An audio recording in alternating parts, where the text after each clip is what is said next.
Porque eu creio que nosso Senhor Jesus está perto de voltar. O Senhor Jesus está perto de voltar. E talvez muitos de nós, por não levarmos isso a sério, talvez não terão tempo de rasgar o seu coração, se Deus mudar diante do Senhor e dizer: Senhor, está aqui. Aqui está a minha vida, Senhor. Aqui está quem eu sou. Aqui está o homem que eu sou, a mulher que eu sou.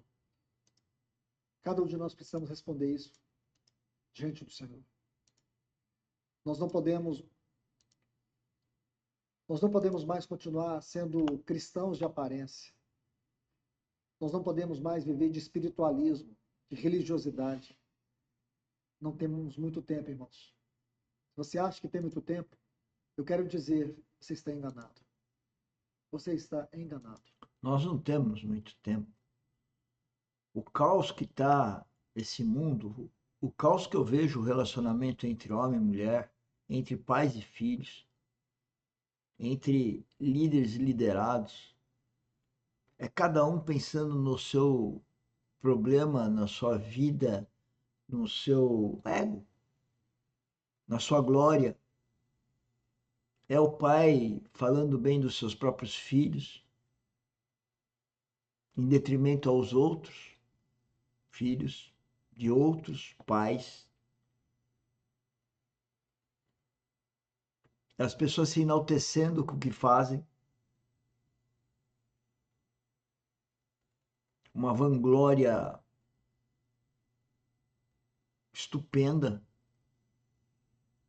Todo mundo se achando. Sinal que as pessoas não têm o menor interesse, ou melhor, compreensão ou discernimento do que foi a cruz. E que por que Jesus Cristo, Deus Filho, encarna. As pessoas não têm a menor noção. A menor noção. É só conversar um pouquinho. Elas não têm respeito pelo mais velho. As pessoas não têm mais respeito pelo outro. Porque elas estão preocupadas com ela. Tinha uma música que na adolescência eu cantava muito. Tipo, nós é nós, o resto é... Não vou falar. Dá vontade de chorar.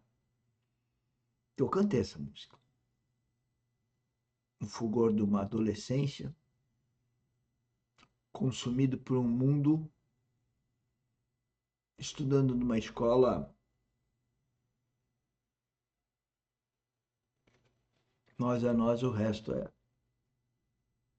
Que triste. Mas hoje todo mundo está fazendo daí para pior. Não é cantando, está agindo assim. Mas que tristeza. Precisamos de um despertamento profundo, de maneira pessoal, que tenha reflexo no congregacional. Meus amados irmãos e irmãs, eu vim considerando com vocês na primeira palavra sobre esses três movimentos de Deus ali no Sinai. O movimento da nuvem, depois temos o movimento dos trombeteiros. Senhor, esses movimentos que estão na Bíblia e que aconteceram com o povo de Deus no deserto, é uma forma figurativa para nós hoje. Porque Deus, Ele está dizendo o que é para fazer. Nós não ouvimos. Nós estamos contaminados, a gente não consegue ouvir. O nosso coração não tem mais ouvidos. Nosso coração está surdo para a voz de Deus. A Bíblia, esses preletores que eu trago aqui, esses cultos, conferências, são uma advertência ao Filho de Deus, aquele que tem espírito vivificado, aquele que nasceu de novo, aquele que tem a habitação do Espírito Santo. E esse está sendo advertido desde Adão e Eva. Tudo está escrito, mas a gente não consegue ouvir, a gente não consegue discernir. E que dirá o ímpio? Que dirá o religioso? O ateu? Que tristeza. Bom, essa é a função nossa. É a função da academia. Eu me sinto igual João Batista, uma voz no deserto. Por que uma voz no deserto? Que eu estou falando para um contingente da rede social, sei lá, 10 mil, 15 mil, que seja 5 mil pessoas que estão na minha rede social. Quantos ouvem? 10? 3? Ninguém quer ouvir. Ninguém ouve. Ninguém ouviu João Batista. Ninguém ouviu Cristo. A multidão que seguia Cristo só seguiu enquanto tinha interesse que Cristo resolvesse o problema deles. Cristo não veio resolver o problema nosso. Veio nos salvar para uma vida eterna. Mas depende de nós. Como nós estamos tão ludibriados com esse mundo, tão encantados com esse mundo, nós não escutamos o Pai. Nem temos Deus como nosso Pai. Temos como uma figura imaginária que se fala bem, mas não se ouve, não obedece. O mesmo problema da Eva e do Adão acontece hoje com a multidão. Por último, o movimento da ordem da marcha. Então é importante que Tá nós... vendo? O movimento da ordem da marcha. É Deus falando, só que era real lá, hoje é uma figura. possamos olhar esse assunto com muita seriedade. Nós vimos aqui que a nuvem é um testemunho da presença, da revelação, da manifestação e da glória de Deus sobre o seu povo. Eu creio que essa foi a essência da palavra que estivemos estudando pela manhã.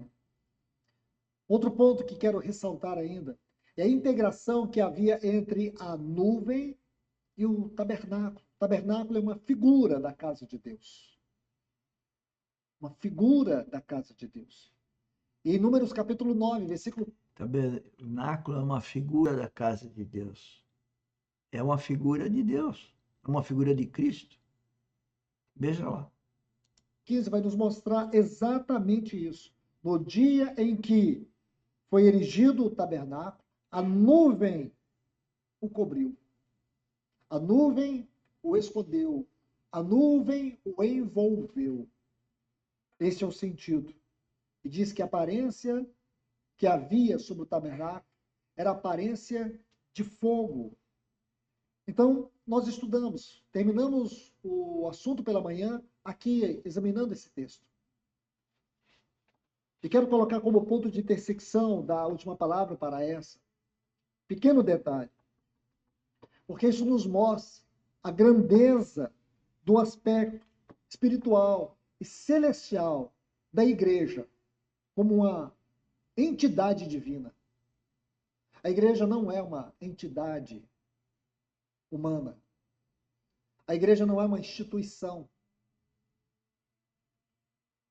A igreja não deve estar debaixo de nenhuma nomenclatura, nenhuma forma de organização clerical. Todas essas foram tentativas satânicas de corromper a mente das pessoas.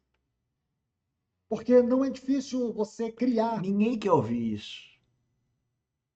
Ninguém quer ouvir que a igreja, que aquilo que você vai, que é uma edificação, igreja X, ZTO, não é igreja. É igreja orgânica. É espiritual. É o corpo de Cristo, é a noiva de Cristo. É a igreja de Cristo, não é edificação. É orgânica. Escuta. Escuta os preletores que a gente traz aqui. Mas ninguém quer ouvir. Uma igreja. Então nós podemos criar, é ter uma boa ideia. Aliás, vamos procurar fazer aquilo que dá certo, ou que tem dado certo. Então nós criamos formas. Nós temos um